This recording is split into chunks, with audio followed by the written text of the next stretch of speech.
बिस्मिल्लाहिर्रहमानिर्रहीम। अस्सलाम वालेकुम नाज़रीन, कैसे हैं आप सब। आप देख रहे हैं मेरा यूट्यूब चैनल सर इमरान 143। जैसा कि आप जानते हैं कि बरोज़ पीर सेकंड ईयर का उर्दू का पेपर है, तो मैं चाह रहा था कि उसके लिए एक वीडियो आपको बनाकर एक अच्छे से गेस्ट के तौर पे बता दी जाए, ताकि बहुत सारे बच्चे मुझे पूछ रहे थे कि सर आपने वीडियो नहीं बनाई, ताकि हम उसमें कोई तैयारी बेहतर तरीके से कर सकें।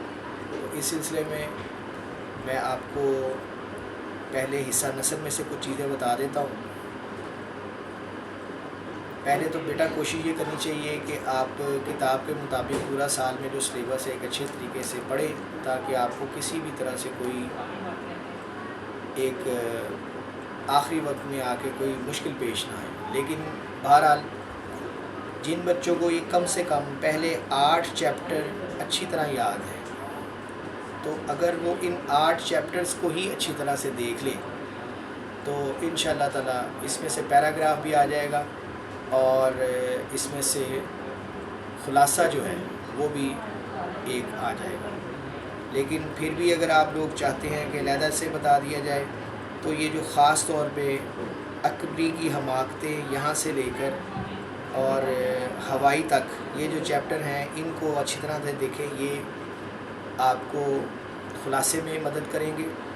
और इसी तरह से पहले 2 सबक और एक आखिरी सबक जो है अयूब अब्बासी, ये खुलासों में देख लीजिए। और कम से कम जैसे मैंने अभी आपको कहा कि इसमें ज़्यादा रिस्क ना लें तो बेहतर है।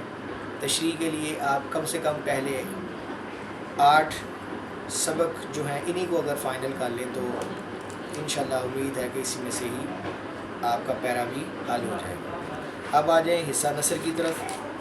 तो हिस्सा नसर में जो अहम नज़में हैं, उसमें जो खुलासा जिसका आने का चांस है, उसमें आप खुदा सरसब्ज़ रखे इस चमन को ये देख लीजिए, इस्लामी मसावात और सुराग़े राहरो आदमी और नौजवान से ख़िताब, ये वाली नज़में अहम हैं खुलासों के लिए। और इसी तरह से कुछ बच्चे अगर सारी चीज़ें नहीं कर पा रहे तो कम से कम उनको पहली जो 5 नज़में हैं, 5 नज़में तो लाजमी तशरीह के लिए लाजमी देखें।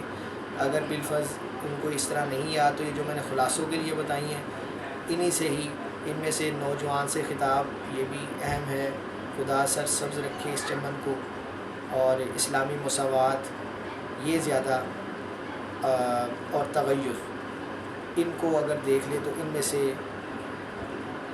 तशरीह जो है उसके आने के ज़्यादा चांसेस हैं।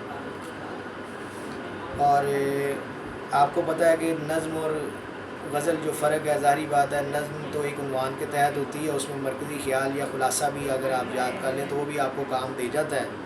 लेकिन गज़ल में क्योंकि हर शेर अपना मतलब रखता है, तो इसके लिए आपको हर गज़ल के पहले 3-3 शेर कम से कम याद होने चाहिए। 3 अशार अगर आप हर गज़ल में से कर लेंगे तो ज़्यादा बेहतर है। लेकिन इसमें से जो ज़्यादा अहम है, एक ख्वाजा मीर दर्द हैं और अल्लामा इकबाल हैं, नासिर काज़मी हैं और मिर्ज़ा गालिब। इनमें से ज़्यादा जो जिसमें ज़्यादा हैं वो अल्लामा इकबाल की बहुत अहम है और नासिर काज़मी की अहम है। ख्वाजा मीर दर्द ये ज़्यादा मेरी नज़र में, क्योंकि गैस अंदाज़े को कहते हैं, तो मेरे अपने तजर्बे की रोशनी में जो था वो मैंने आपको ये टेक्स्ट बुक का जो काम है वो मैंने बता दिया है।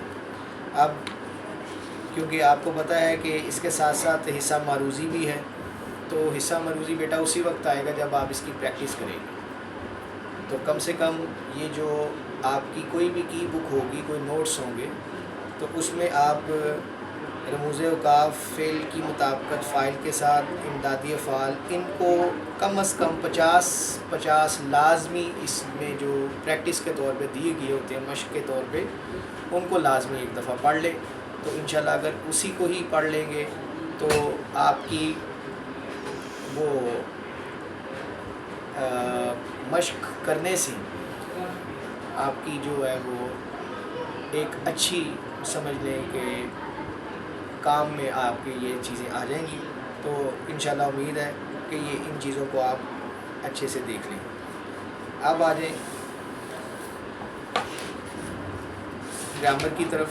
تو گرامر میں جو ایسے خط آپ نے دیکھنے ہیں، کیونکہ آپ کو پتہ 10 نمبر کا خط بھی آتا ہے، تو خط ایسے دیکھنے ہیں آپ نے جو مدیر کے نام ہوں، خاص طور پہ ایڈیٹر کے نام، جو جس میں ٹریفک کے بارے میں ہو سکتا ہے، مہنگائی کے بارے میں ہو سکتا ہے. تو اس حوالے سے یہ والے جو خط ہیں نا، ان میں سے کوئی نہ کوئی زیادہ اہم آ جاتا ہوتا ہے. اس میں مختلف موضوعات دیکھ لیجیے، اس میں انشاءاللہ امید ہے آپ اس کو لکھ لیں گے. اب آ جائیں مضامین کی طرف. تو مضامین میں آپ اپنی قواعد انشاء اگر آپ کے سامنے ہے تو آپ دیکھ لیں. 146 پیج پہ یہ دیے گئے ہیں. تو اس میں سے میں اہم آپ کو بتا دیتا ہوں، تو اس کو آپ لازمی ایک دفعہ دیکھ لیجیے گا. اس میں ایک تو شخصیات ہیں، دونوں شخصیات لازمی دیکھیں. قائد اعظم اور علامہ اقبال کے حوالے سے جو شخصیات ہیں یہ دونوں. اس کے بعد پاکستان میں آبادی کے مسائل، یہ اہم ہے. اور پاکستان کا قومی کھیل، تعلیم نسواں، اور اردو کے حوالے سے جو قومی زبان کے حوالے سے ہے نا، اردو ہماری قومی زبان ہے، یا اس حوالے سے بہت سے موضوعات علیحدہ بھی بنا کے دیے جاتے ہیں. تو ان میں سے آپ نے ایک مضمون لازمی پڑھنا ہے. اور یہ جو کرنٹ افیئر ہوتا ہے نا، موجودہ جو صورتحال چل رہی ہوتی ہے، اس حوالے سے بھی اگر کچھ مضامین آپ کی کتاب میں شامل ہیں تو ان میں سے لازمی دیکھیں. کیونکہ کئی دفعہ یہ جو پیپر بناتے ہیں وہ موجودہ حالات پہ جو مضامین ہیں نا وہ لازمی دے دیتے ہیں. یا کچھ سال پہلے اگر کوئی ایسے واقعات گزرے ہوں، جیسے کرونا گزرا ہے، یا پھر ڈینگی کے سے متعلق تھا وہ ہے، تو اس حوالے سے بھی جو مضامین ہیں وہ بھی عام طور پہ آ جایا کرتے ہیں. اچھا، اس کے بعد یہ کرپشن ہے، ایک بدعنوانی. اور یہ میں نے جیسے بھی آپ سے بات کر رہا تھا، پاکستان چین اقتصادی راہداری، سی پیک، صفحہ نمبر یہ آپ کا 181 پہ ہے، یہ دیکھیں لازمی. اور جیسے اردو والی میں بات کر رہا تھا تو یہ بھی 188 پہ آ گیا، اردو کی مقبولیت کے اسباب. تو یہ کم سے کم آپ کے 10 سے ایک مضمون اگر اچھی طرح سے آپ پڑھ کے جائیں گے اور سمجھ کے جائیں گے تو انشاءاللہ امید ہے کہ آپ ایک اچھا پیپر جو ہے وہ کر لیں گے اور کامیابی بھی آپ کو ملے گی. امید ہے کہ آپ کو میری باتوں سے کافی فائدہ پہنچا ہوگا. اگر آپ کو ویڈیو اچھی لگے تو میرے چینل کو لائک بھی کریں اور سبسکرائب بھی کریں. اور آنے والی ویڈیو تک مجھے اجازت دیں. انشاءاللہ بہتر ویڈیو لے کر میں پھر حاضر ہوں گا. جب تک کے لیے اللہ حافظ.